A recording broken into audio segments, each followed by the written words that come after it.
मैं Vinod Kumar Singh, TS college Hisua, Magadh विश्वविद्यालय बिहार, हिंदी विभाग में आज गुरुवार को हम लोग जो विषय लेकर आज बातचीत करेंगे वो भक्ति काल में एक विशेष नाम है जिसे हम राम कहते हैं। उस राम जो कि पूरे ब्रह्मांड की एक आस्था है, उस आस्था पर बातचीत आज करेंगे कि आखिर भक्ति काल के राम क्या ऐसी बात थी जो इतने प्रसिद्ध हुए। तुलसीदास से लेकर सूरदास तक, यहाँ तक कि निर्गुण के कवियों ने भी राम को स्थापित किया, राम को छोड़ा नहीं। आप आइए स्वतंत्रता आंदोलन में भी देखिए तो उस आंदोलन के परिणेता एक बड़े लीडर, बहुत बड़े महारथी जिसे हम गांधी कहते हैं, उनके पास भी हे राम था। और तब उन्होंने कहा था कि वैष्णव जनते ने कहिए पीर पराई जाने रे। उनका प्रिय भजन है, गांधी के प्रिय भजन को आप सब जानते हैं। यानी वैष्णव अर्थात राम को केंद्र में रखने की जो केंद्र बिंदु बनी वो भक्ति काल से है। और यही भक्ति काल में राम आखिर कैसे राम, तो आप देखेंगे कि वो राम जो चारित्रिक रूप से बहुत उच्च कोटि के राम, संघर्षशील हैं, कर्तव्यनिष्ठ हैं, सहनशील हैं, और इतना ही नहीं मर्यादा पुरुषोत्तम है। जिसके अंदर इतनी भारी विशेषता हो वो यूं ही नहीं हो सकता। मैं आज के वर्तमान समय के राम पर नहीं जा रहा हूँ क्योंकि ये राजनीति का विषय हो सकता है।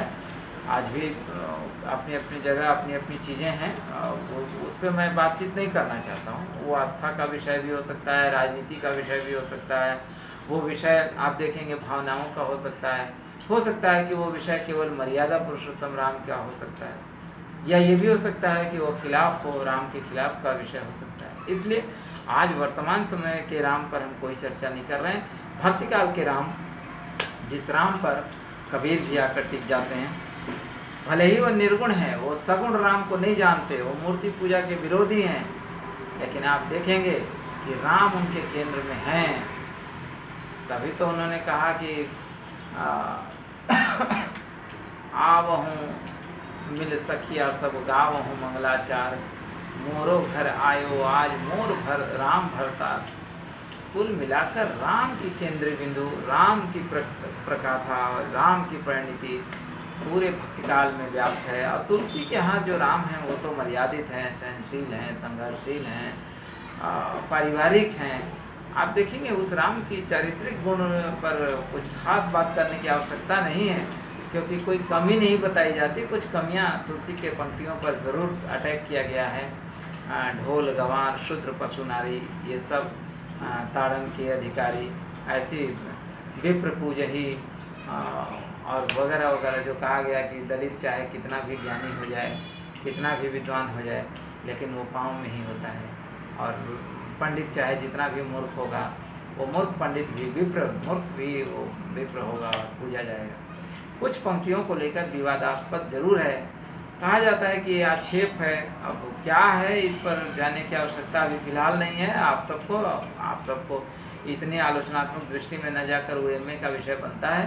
बीए लेवल पे आप इतना केवल जाने कि जो राम भक्ति काल के राम हैं वो राम निर्गुण के राम भी हैं, वो सगुण के राम भी हैं। भले ही दोनों राम में फ़र्क है। आप देखेंगे कि निर्गुण के राम को कहा जाता है कि कण कण में व्याप्त राम है, राम ही राम करहि प्रणामा, मतलब कि अंतर मन से किया हुआ प्रणाम वो राम है। लेकिन यहाँ तुलसी के यहाँ जो राम है, नंददास के यहाँ जो राम है, बड़े बड़े रचनाकार उस समय के जो हुए, उनके यहाँ के जो राम हैं, वो राम को बिना देखे प्रणाम नहीं किया जा सकता। और वो मंदिरों की चीज़ नहीं है, वो बल्कि हमारे सभी जगह है, लेकिन मूर्तिमय राम होनी ही चाहिए। वो बदन, वो राजकुमार, वो क्षत्रिय, वो विद्वान, वैसे राम तुलसी के राम हैं। और वो पुरुषोत्तम भी हैं, मर्यादित भी हैं, सहनशील भी, संघर्ष भी। इन सब पर बातचीत हो सकती है, लंबी बातचीत हम लोग कर सकते हैं। लेकिन आप देखेंगे कि वो राम जो तुलसी के यहाँ राम है वो पहले तो पुरुषोत्तम है। पुरुषोत्तम मतलब वीर हैं, पहलवान हैं। वो पहलवान अखाड़े वाले नहीं, वीर पहलवान की युद्ध की भूमि में भी हार नहीं मानते और मर्यादित हैं। मर्यादा पुरुषोत्तम है। क्यों है मर्यादा? क्योंकि मर्यादित इसलिए हैं कि नैतिकता के आधार पर वो किसी के खिलाफ नहीं जा सकते। नैतिकता उनके यहाँ बहुत है, इसीलिए वो मर्यादित है। मर्यादा पुरुषोत्तम राम। पुरुष उत्तम तो हैं, उन पुरुषों में उत्तम हैं, लेकिन आप देखेंगे कि वो कैसे हैं तो मर्यादित हैं। किसी को कुचल कर आगे बढ़ने की शैली नहीं है उनकी। उनकी शैली है कि अच्छे को सम्मान, बुरे को बुरा नतीजा देते हुए आगे बढ़ना। पहले सबक सिखाते हैं, बताते हैं कि तुम सीख जाओ, समझ जाओ, नहीं के बाद तो नरसंहार है। इसीलिए ये राजकुमार क्षत्रिय भी हैं, ईश्वर के रूप भी हैं। और ऐसे तो देखें भक्ति काल में जो राम तुलसी के घर पे राम है, वो राम ईश्वर रूपी राम नहीं है, वो एक राजा रूपी राम है। तभी राम राज्य की परिकल्पना हुई है कि राज्य कैसा होना चाहिए, तो राम राज्य की तरह होना चाहिए। राम राज्य कैसा है उस पर कल बातचीत करेंगे। कल अगर बकरीद की छुट्टी हुई तो परसों करेंगे, और नहीं तो परसों छुट्टी हुई तो कल करेंगे।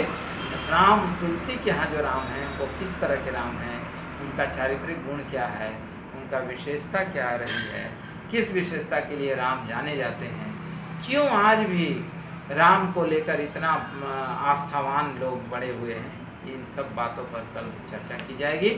कल के लिए विषय रखा जाएगा। आज के लिए इतना ही। बहुत बहुत धन्यवाद। नमस्कार।